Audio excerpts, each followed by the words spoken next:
I'll talk about them at every tier, starting from F all the way up to the top.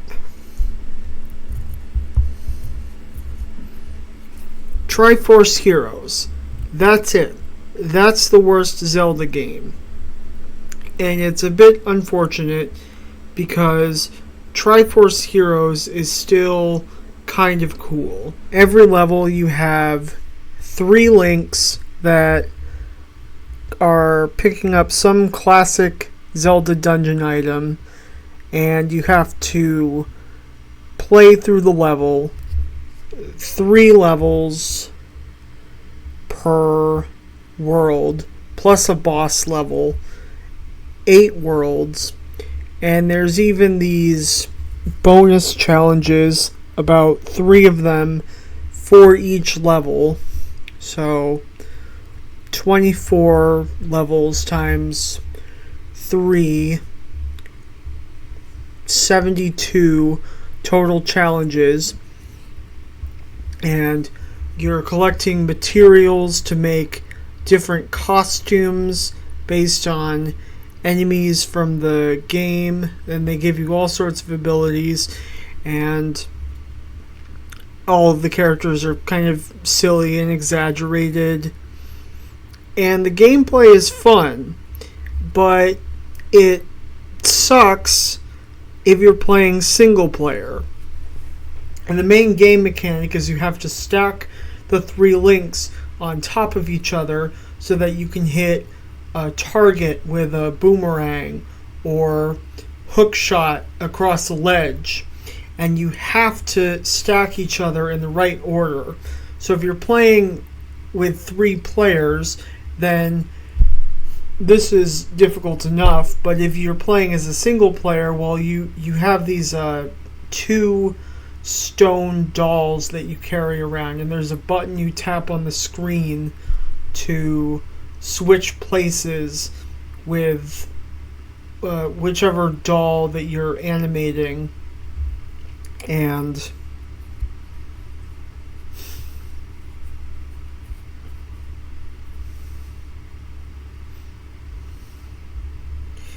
it's a really tedious system that I think maybe if you could have a button that would let you use the item of each respective doll regardless of what position they were in. If you could press a button on the screen that would make the doll on the top of the totem throw a bomb or something, then it might be easier to play the game alone. But as it is purely meant for multiplayer, and I wouldn't recommend this game to even the most devoted of Zelda fans. You really won't miss much if you skip this one, unless you have 2 other players that you can get to play this game with you. And if you can, then it can be a fun time. I've actually done it once or twice. I got a couple of friends together when I was playing this game, and they had 3DSs, so we all got to play it via the download play. I think you don't need I don't think you need the other players to have the game, although it will limit you on the number of levels that you can play. And we tried a level from the first world, and it was a good time. And I even managed to complete 1 level of this game on online multiplayer. I managed to find 3 players, and we completed one of the levels of the last world together, and that was kind of fun. But I finished the game like 1 level or 2 before the final boss, and I don't really feel the need to go back to the game to try to beat it. Triforce Heroes has some cool elements to it, but I still don't like it very much. And 4 Swords, I don't even know what to say about it. Another multiplayer game, there is no option to play it single player. I don't know how I'll get to playing Four Swords purely multiplayer. Triforce Heroes is the successor to Four Swords and Four Swords Adventure, but I have Four Swords Adventure a little bit higher on the tier list. Phantom Hourglass. I have Spirit Tracks here a tier higher. Spirit Tracks was actually the first Zelda game I ever played, and I had heard people saying that it was the better version of Phantom Hourglass. Well, I ended up finding a used copy of Hourglass. Phantom Hourglass has some cool moments. There's a few puzzles that make some pretty good use of the touch screen, especially with the bomb chew item that you need to draw paths for it on the touch screen. And I never found touchscreen controls to be that inhibitive, so it plays fine for me. Phantom Hourglass bosses are a bit better than Spirit Tracks, at least some of them. And both of them have a similar form of navigation with the boat or the train in the overworld. Phantom Hourglass is just... it's sort of like a successor to Wind Waker. So you have treasure charts you can find to find you treasures, and they can give you rupees and artifacts like extensions to the titular Phantom Hourglass, which you need to progress in the dungeon, and ship parts. That's the other thing. Look, Wind Waker has the most epic ending of any Zelda game. It's truly a climactic moment after the final battle with Ganon. And you compare that to Phantom Hourglass, which after you get a good fight with the final boss, it appears to drop Link and Tetra off on their ship. They had just been gone from their crew for a second, and it was like it was all a dream, which was really lame, kind of defeating. So it left the game with a sour taste. There's a lot of similarities between these two that make them pretty similar. But the main dungeon that you navigate, Spirit Tracks is definitely better in that regard, and also the ending really soured me on Phantom Hourglass, which is why it's rated so low. Adventure of Link, that's a pretty harsh rating here for it. I don't have a great impression of the game, just because of how many people I've seen talking crap about it. But I have actually seen my fair share of videos from people coming to its defense and talking about why they like Zelda 2. And I'm definitely going to give it a chance. So I think Zelda 2 has a good chance of being brought higher in the ranking when I actually play it. Spirit Tracks, there's locations you have to stop at to progress the story. There's dungeons you have to find. There's side quests with other characters. You can upgrade your ship like you can with your boat in Phantom Hourglass. And there's the dungeon that you have to navigate multiple times, the Tower of Spirits. The primary game mechanic between these two games is dungeon that is full of invincible phantoms. And the phantoms You can't kill them until very late game when you find an ability to stun them. You're going to have to go through this dungeon multiple times to find maps that will lead you to different parts of the world.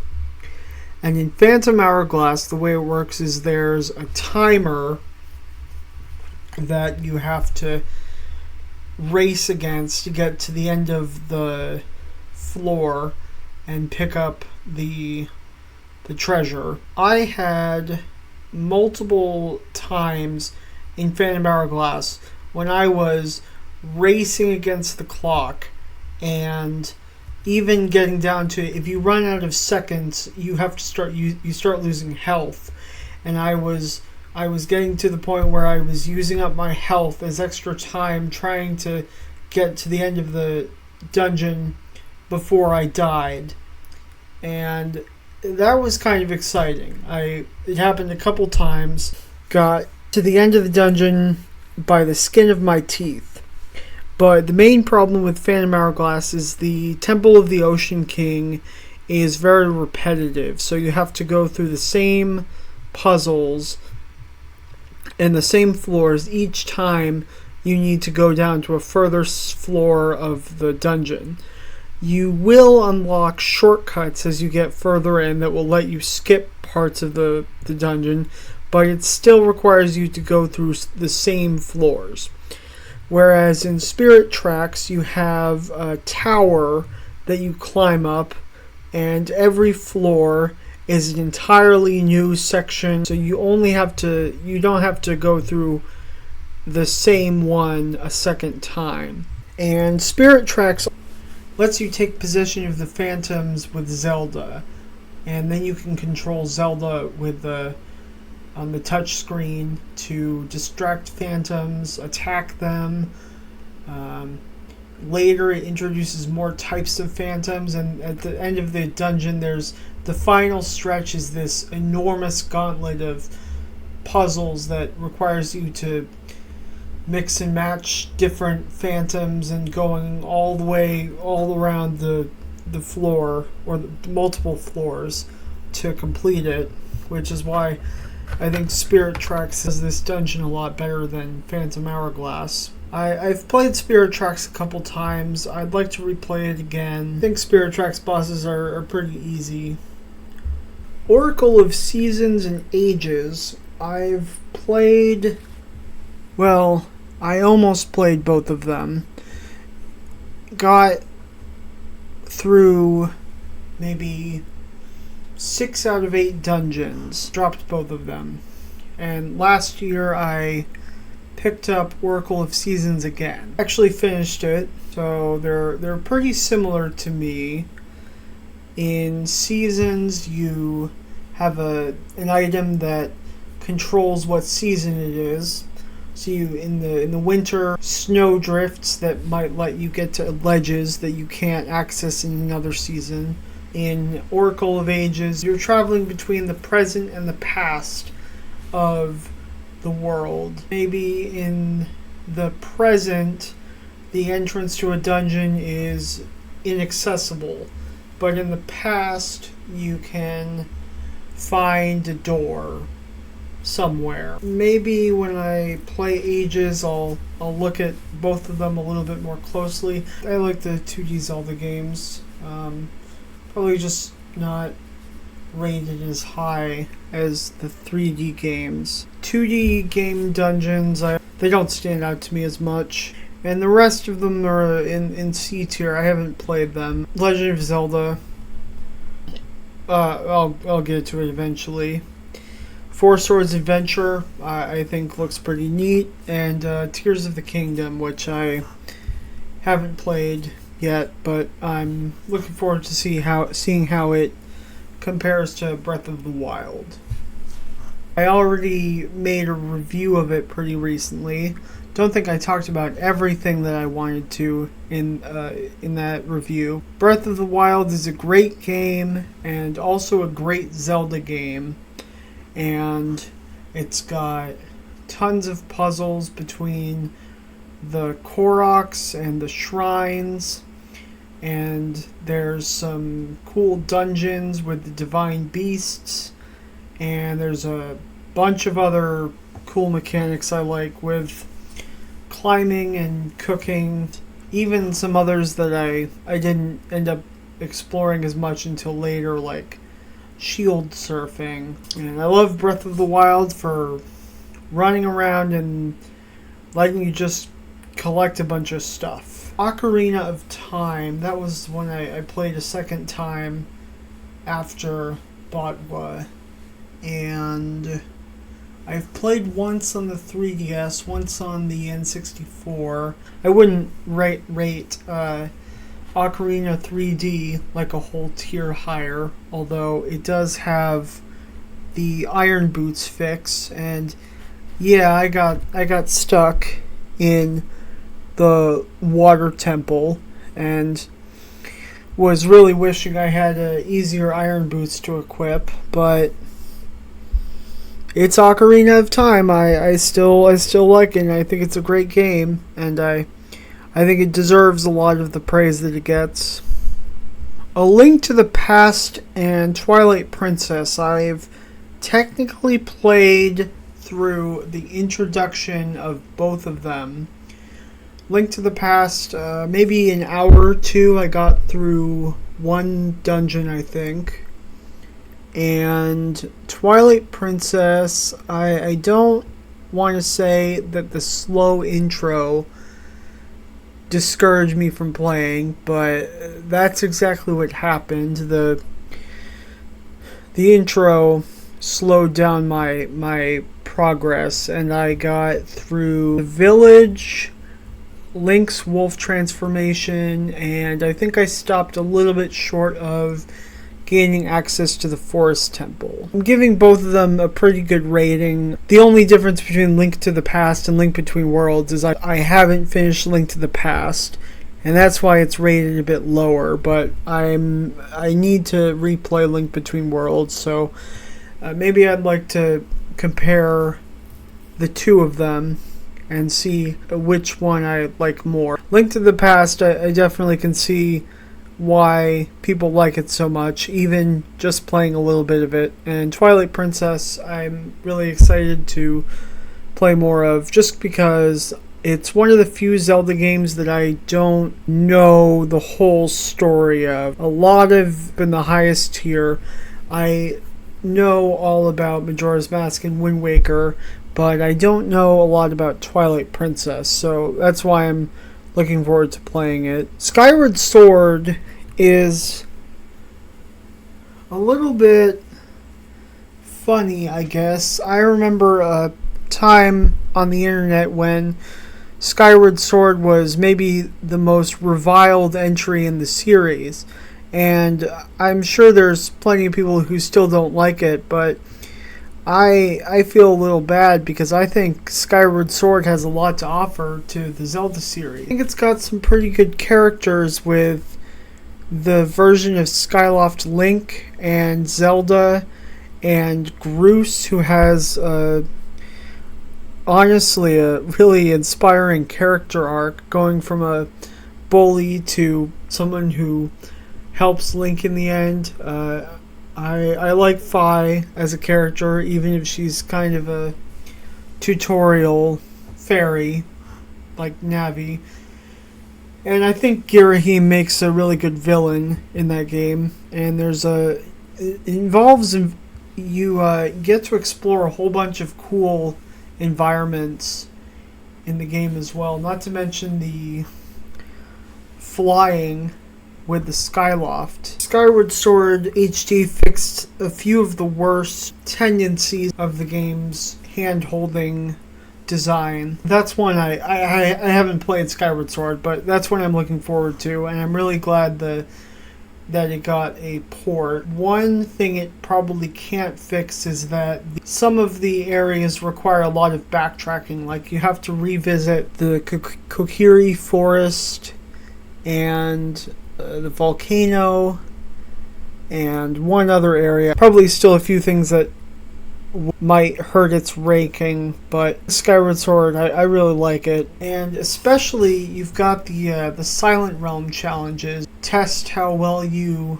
know each of the areas, avoid the unkillable enemies to collect the items that extend your time, the things you need to make the Master Sword stronger. And there's Link Between Worlds in A tier.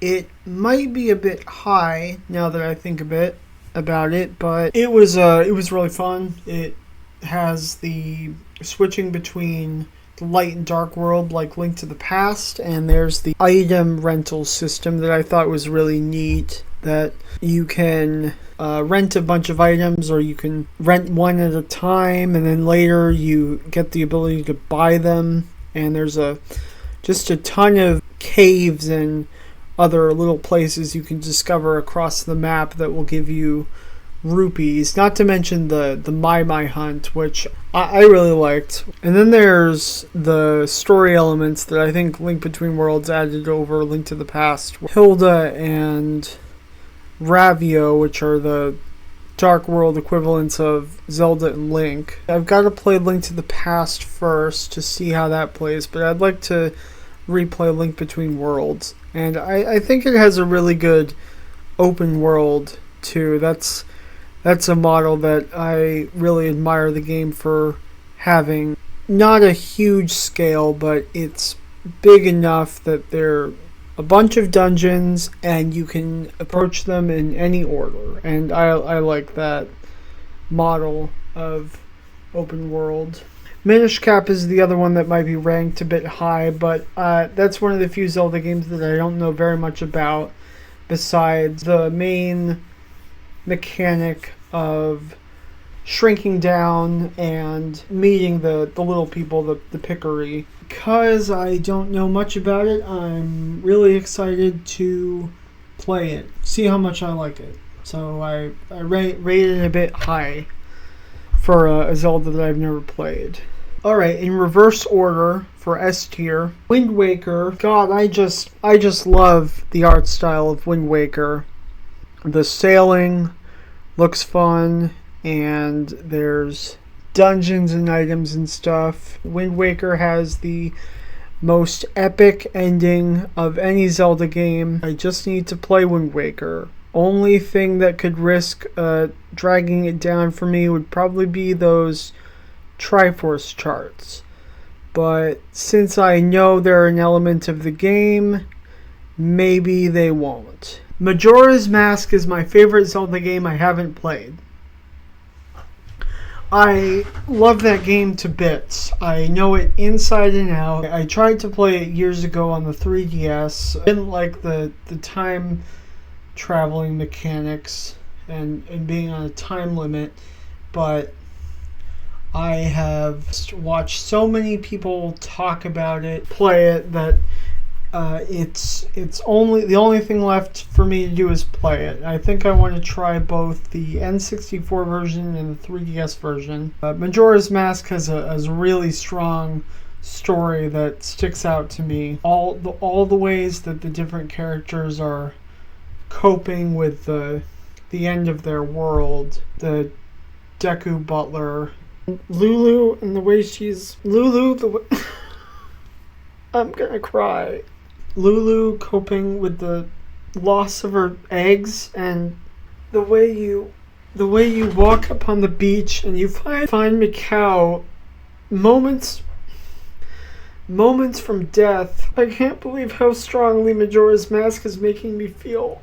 I love that game to bits. It's possible that Majora's Mask will move up in the rankings, but currently I have Link's Awakening as my favorite Zelda game, and especially with the Switch version that made a lot of the frustration of the menu. Constantly have to open the menu to switch between what item is set to A and B, and the Switch version gives you like 4 buttons, so now you can set your shield and your sword at all times, and you can set whatever other 2 items you want. So that is that's a really nice change. Not to mention the Link's Awakening Switch version has just the most charming art style. I love it. At first, the story, I think I'm gonna have the same feeling as I did about Majora's Mask. Start out with this pretty this little story. You're just told that you've got to find the instruments to wake the windfish. Starts out so simply trying to find the instruments to wake the windfish, but then find out that because the world of the island of Koholint is in the dreams of the windfish, that waking up the windfish will cause the island to disappear and all of its inhabitants. And there's even a boss in the late game that is specifically trying to obstruct you because it knows that it's going to die if you succeed in your goal.